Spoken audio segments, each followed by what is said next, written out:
but it works. It hasn't clogged yet.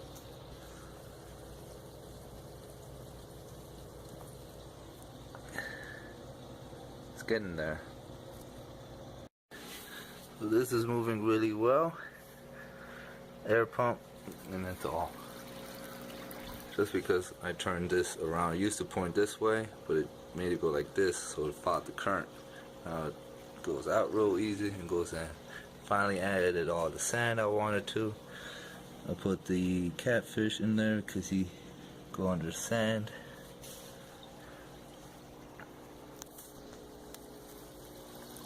That's what I built. My terrarium. Put on the light. And that's it.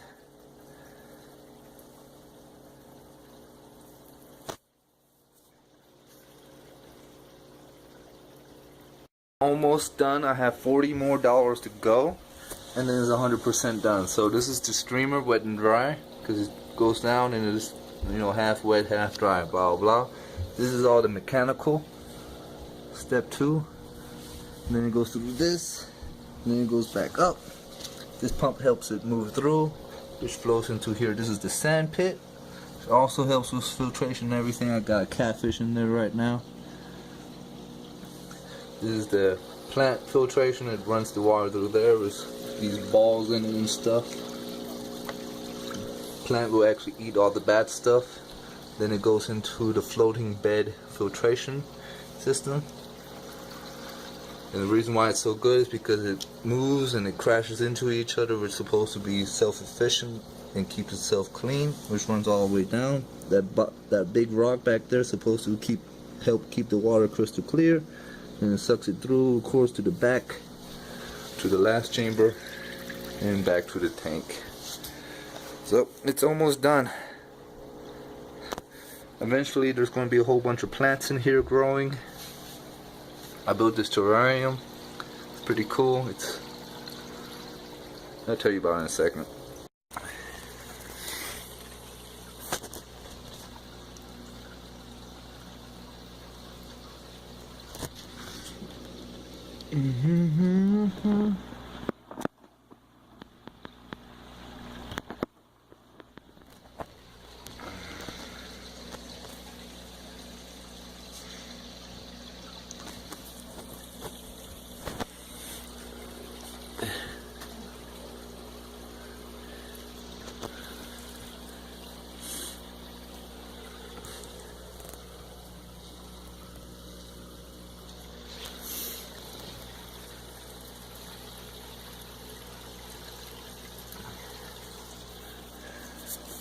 It is complete. Thinking about buying one more of these because it's kind of cool. You can put one on both sides. They're only $8, but it is done. Plants are growing nice too. A couple there. There's a lot more in there that just haven't sprung yet.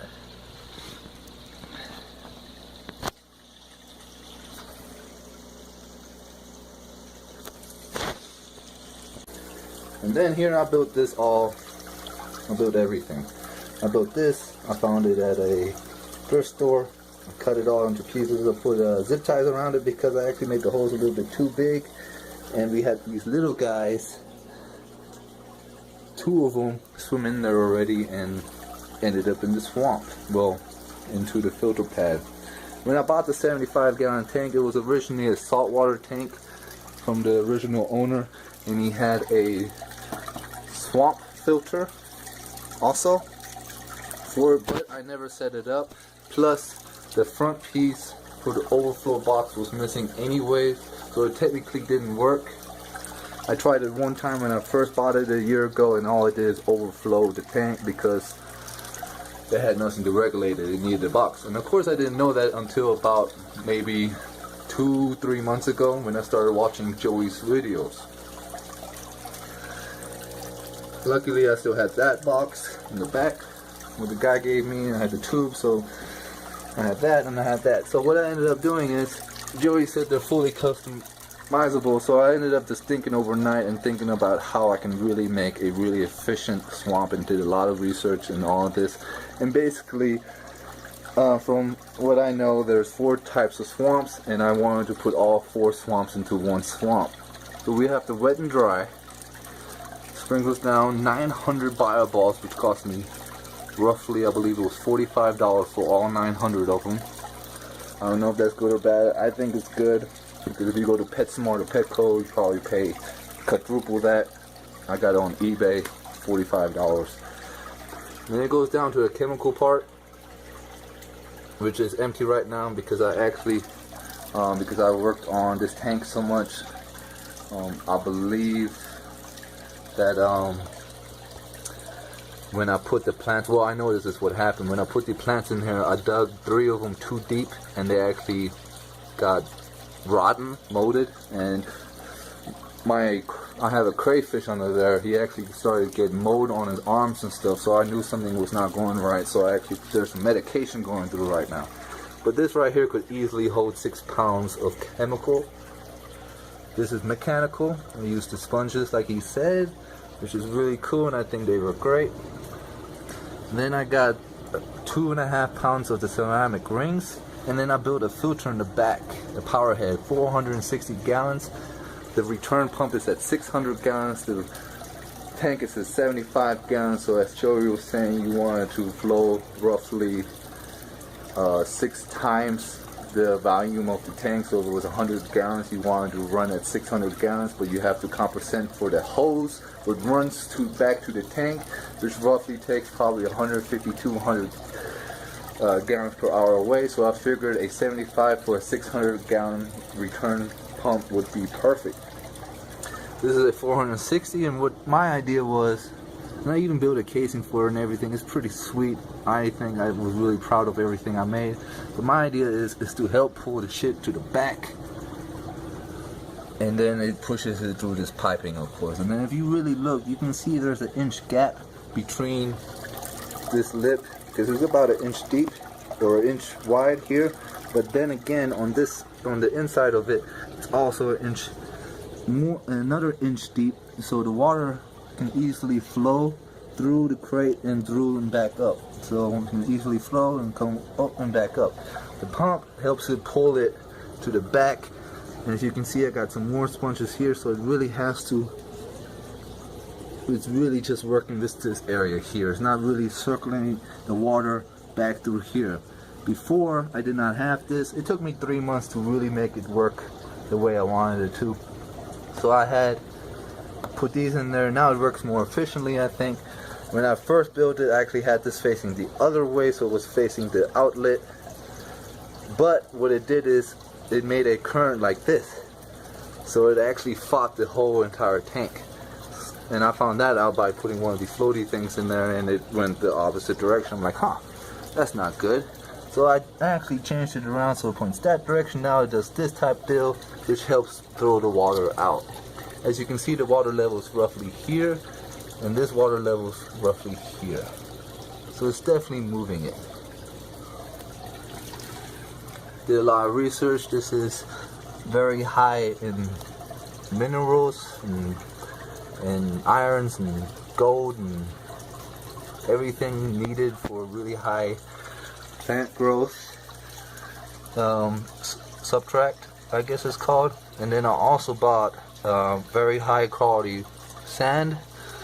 The substract, luckily I got for $25, and the sand was at $30. 20 pounds each, so 40 pounds total of sand, which makes a good 3 inches high, which was recommended for a swamp filter. I planted a whole bunch of plants, which you can see they're all growing nicely. And then also another filter to help move the water around. Throws it to the front. Geographic National. Yep, so that's pretty cool. Throws it to the front. So basically, wet and dry part 1, submerged part 2, sand part 3, another plant eater part 4. I just consider it another part. And then we got our floating bed, which Joey says is the most efficient, and I just think it's very unique.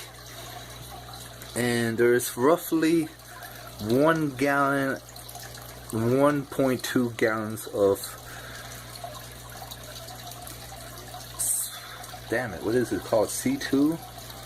I don't know, there's a second one, that's for sure. And it works really well. It doesn't technically need the air pump, because the pump is strong enough with the flow and everything that it does move very slowly. But this really makes it move a lot more efficiently, and it makes the whole entire thing just work. See if you can get a good picture here. But yeah, the whole entire thing just works. And after I built this, within a few weeks, well, not even weeks, but a few days, they started swimming around more. And then with a few weeks, when the stuff started to build up, good bacteria, and that's actually starting to cycle itself, they're like, he never stops swimming now. He's always swimming. That's so awesome. I'm actually really excited. I was actually really depressed for a long time. I wanted to sell the fish tank because I was like, my fish are not happy, I'm not doing a good job. But now I'm actually really into it again. I cannot stop. My wife getting mad sometimes with me, but I think it's just an awesome hobby. Fish are doing really good. So this is the reason why I came to this video, is to give props to Joey for helping me, and the fish are doing better. And I just believe this is one hell of a freaking badass swamp. I have not yet seen one this design yet, where it goes into a wet and dry, then turns and turns and goes into this, and then it just does all types of turns. I haven't really, so basically it goes down, turns, and back up. So it's really efficient. Most people just goes in, goes there, and then it goes there. You know what I mean? So this has 5 chambers, which is awesome. 1, 2, 3, 4, 5. 5 chambers. So it's very efficient. It did work from day one.